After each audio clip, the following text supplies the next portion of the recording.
కాకపోతే అందరికీ ఉంటుందా అంటే అందరికీ ఉంటుంది అని చెప్పడానికి కూడా లేదు. ఇది వ్యక్తిగత జాతకాలలో రిఫ్లెక్ట్ అవుతుంది.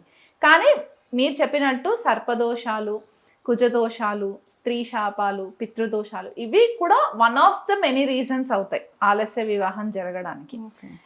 మనకి మెయిన్ వచ్చేసి మ్యారేజ్కి మనం చూసేది ఏంటి అంటే మనకి జన్మజాతకంలో 12 భావాలలో సప్తమ భావం మనకి పార్ట్నర్షిప్స్ని రిప్రజెంట్ చేస్తుంది.